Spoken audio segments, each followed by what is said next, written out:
This is actually super common. The family starts to disclose abuse after the narcissistic parent passes away, and the rest of the family or the spouse wants to protect the lie under the guise of grief.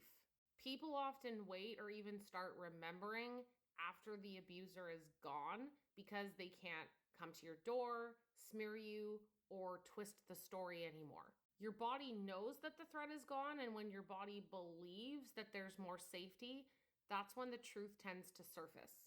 It's very similar with trauma processing in therapy. You see people uncovering or remembering traumas that they forgot or they couldn't access before. Why? It's simple. The nervous system finally feels safe enough to do so. And this happens to a lot of survivors after the parent finally passes away. It's also part of the grief.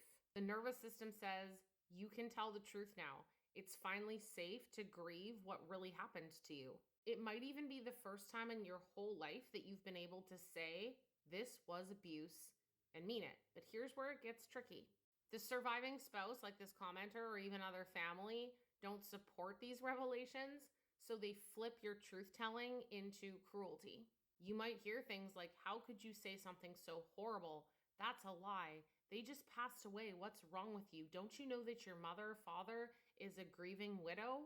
Grief becomes the new excuse to protect the lie. Even when the abuser dies, the image of that family has to live on.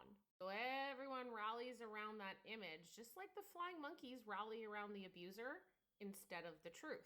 And once again, your reaction to the abusive behavior, alive or not, is still the problem. It's the same silencing pattern wearing a different costume. So why do they do it? Because if they admit what really happened, they'd have to admit the truth, or at least their part in it. They'd have to face the fact that they were complicit, that they protected the abuser instead of you, and they looked the other way.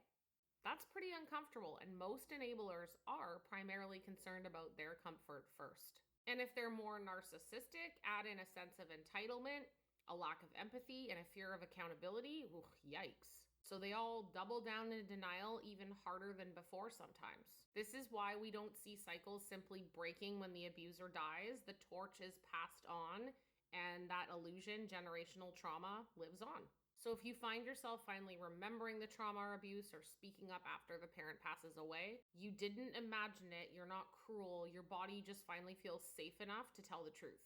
And even if the family won't see it and keeps protecting the image and illusion, you're allowed to stand in your reality. The truth didn't die with them.